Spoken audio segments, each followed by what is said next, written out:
Olá, Deus abençoe a sua vida. Vamos para mais uma aula do nosso módulo de Eclesiologia e hoje vamos falar sobre a igreja e a santificação. Esse momento é muito importante porque falar sobre santificação hoje, para muitos, parece antiquado, mas eu quero que você entenda.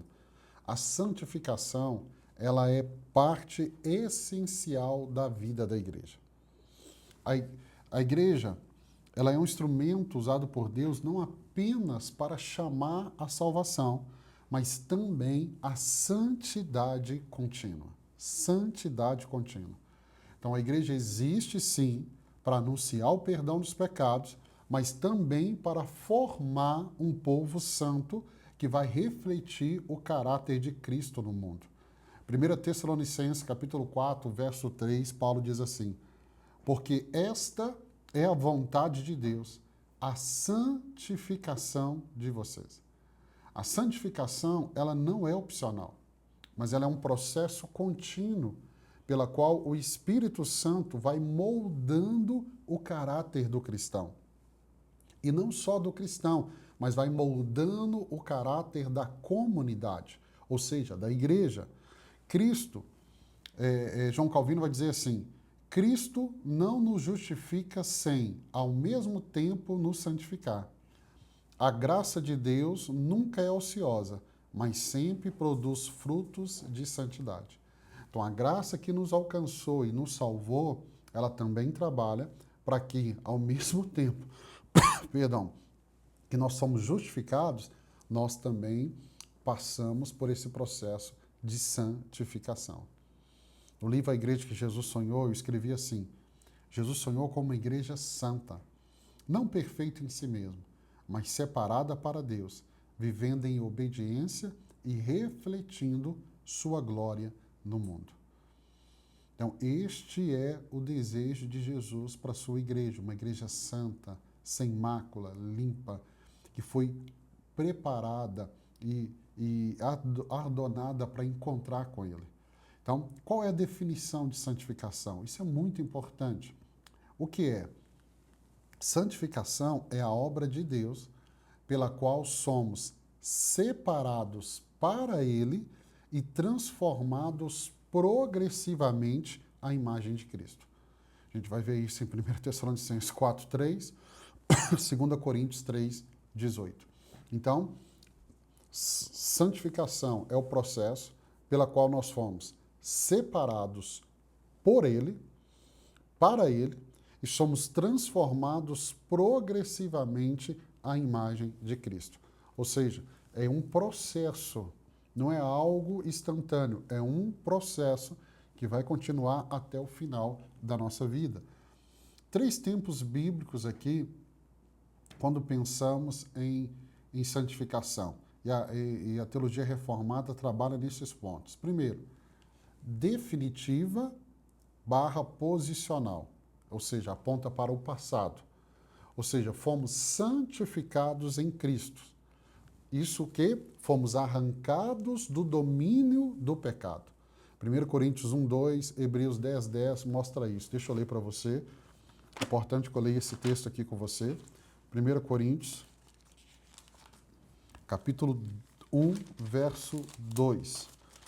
Diz assim: a igreja de Deus que está em Corinto, aos santificados em Cristo Jesus e chamados para serem santos. Aos santificados em Cristo, na obra de Cristo, na pessoa de Cristo, e chamados a serem santos. Como todos os que em toda parte invocam o nome de nosso Senhor Jesus Cristo, Senhor deles e nosso. Então, o primeiro tempo bíblico é o passado. Nós já fomos santificados em Cristo. Agora nós temos o presente. É progressivo.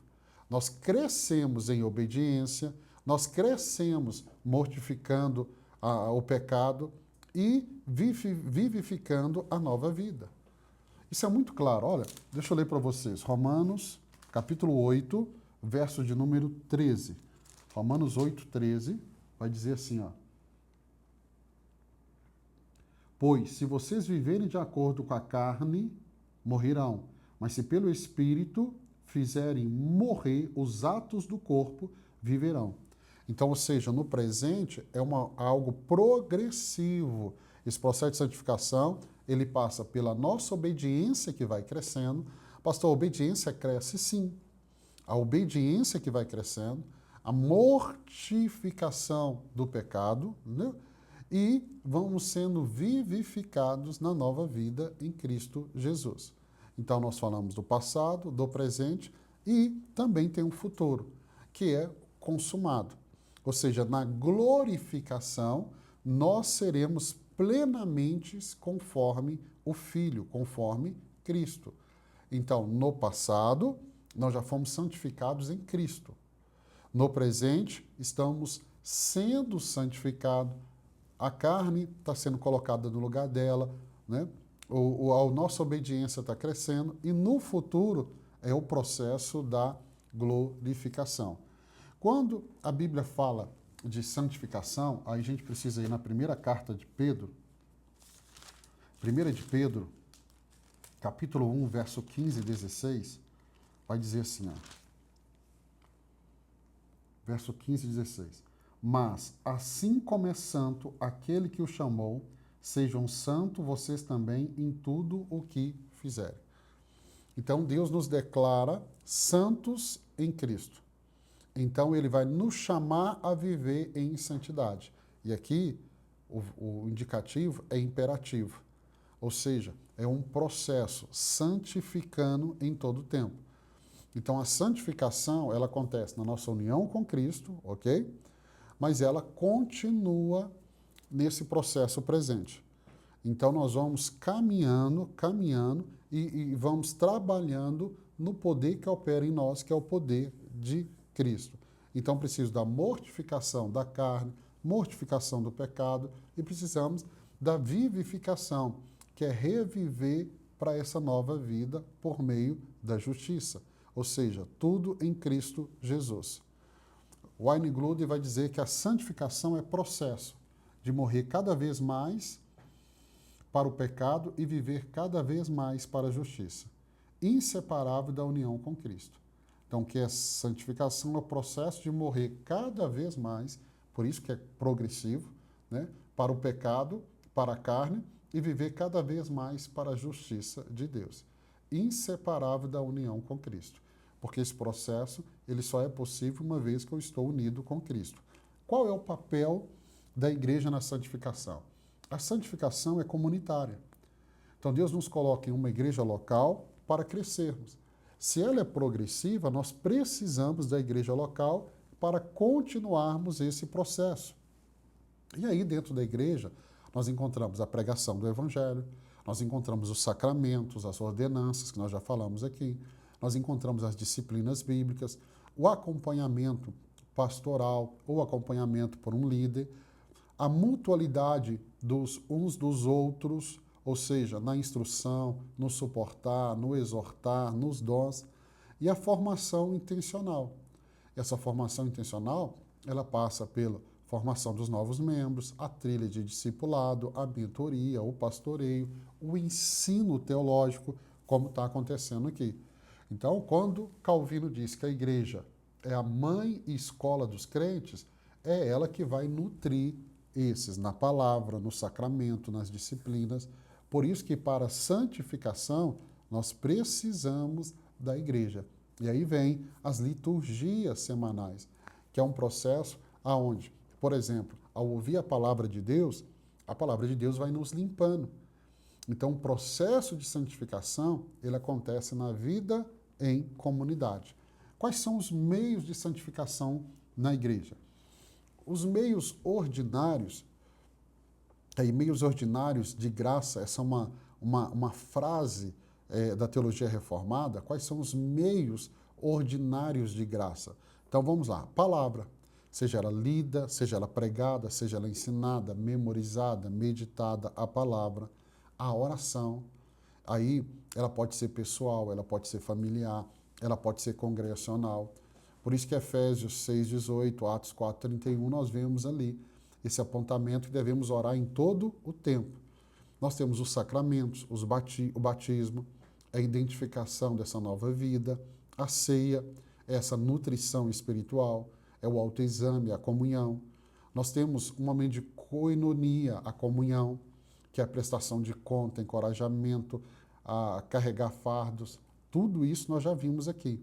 Missão e serviço, é um amor ativo, conforme a Cristo. É os sofrimentos e provações que Deus usa para nos lapidar. É o jejum, generosidade, a simplicidade.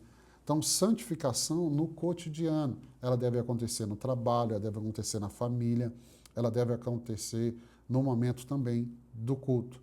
Então, a santificação floresce quando a palavra é pregada com fidelidade. E aí o povo responde com obediência concreta. Nós temos barreiras à santificação? Temos. Quais são as barreiras? Pecados não confessos e padrões secretos, pecados que nós vamos escondendo, porque isso vai sufocar a comunhão, isso vai entristecer o Espírito Santo. E o caminho bíblico é sempre o caminho do arrependimento e confissão. Qual outro problema barreira para a santificação? Legalismo.